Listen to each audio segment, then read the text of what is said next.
Apa hanya agama Islam yang paling benar di antara agama lainnya? Boleh dijelaskan dan minta perbandingannya Ustaz. Kebetulan ini pertanyaan anak saya yang di kelas 3 SD dan kebetulan juga sedang berada di sini.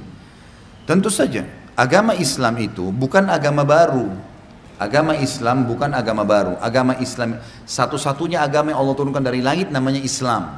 Dari zaman Nabi Adam sampai Nabi Muhammad SAW sama namanya agama Islam. Agama Islam ini yang dibawa oleh para nabi-nabi isinya adalah beriman kepada Allah dan beriman kepada semua yang Allah suruh imani termasuk nabi-nabi dan rasul. Waktu di zaman Nabi Musa alaihissalam, semua pengikut Nabi Musa dari Bani Israel yang beriman pada Allah, beriman pada Nabi Musa, beriman pada semua nabi sebelum Musa dan informasi yang nabi akan datang setelah Musa, Isa dan Nabi Muhammad SAW dikatakan dia muslim pada saat itu. Setelah datang Nabi Isa alaihissalam di lokasi dakwah yang sama, dan ini pernah saya jelaskan di Minhajul Muslim pada saat kita bahas masalah iman kepada Rasul-Rasul. Waktu Nabi Isa alaihissalam datang, maka semua dari Bani Israel wajib beriman pada Isa. Kalau mereka tidak mau, seperti kasus orang Yahudi. Orang Yahudi ini divonis oleh orang Nasrani kafir. Kenapa? Karena mereka mengaku beriman sama Allah tapi masih menolak Rasul yang datang setelah Musa. Sementara nggak bisa, harus beriman kepada semuanya, tidak terkecuali. Cuma memang dengan datangnya Nabi Isa, kita imani pada saat itu orang itu mengimani Nabi Isa alaihissalam, mengimani Nabi Musa, tapi Nabi Musa tidak lagi dipakai syariatnya. Karena Taurat sudah dihapus oleh Injil.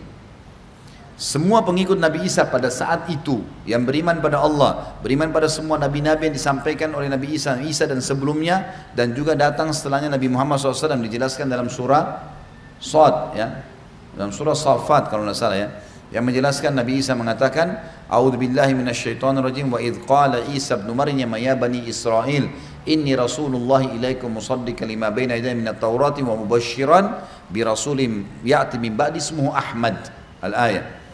Dan ingatlah ketika Isa berkata kepada Bani Israel, ya, aku diutus untuk kalian semua membenarkan apa ada yang dalam Taurat, gitu kan, tapi sudah dihapus dengan kitab yang saya bawa, Injil, dan menyampaikan berita gembira akan datang Nabi setelahku bernama Ahmad, Nabi Muhammad SAW. Nah, orang yang meyakini konsep ini, beriman pada Allah, beriman pada Nabi Isa, beriman pada semua nabi-nabi sebelumnya dan Nabi Muhammad yang akan datang, namanya Muslim.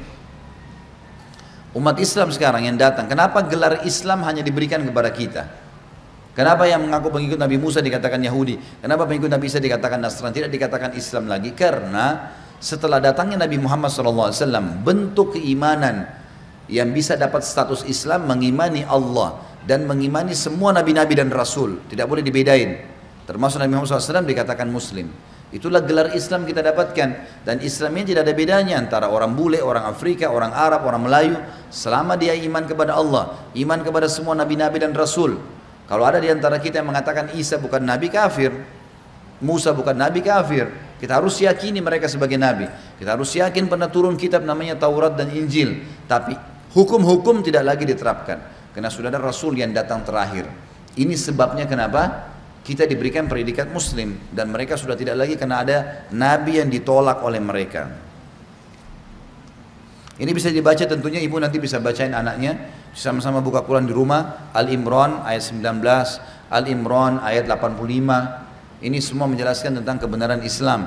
Dan juga ada Al-Ma'idah ayat 3 menjelaskan kesempurnaan agama Islam di tengah-tengah ayatnya.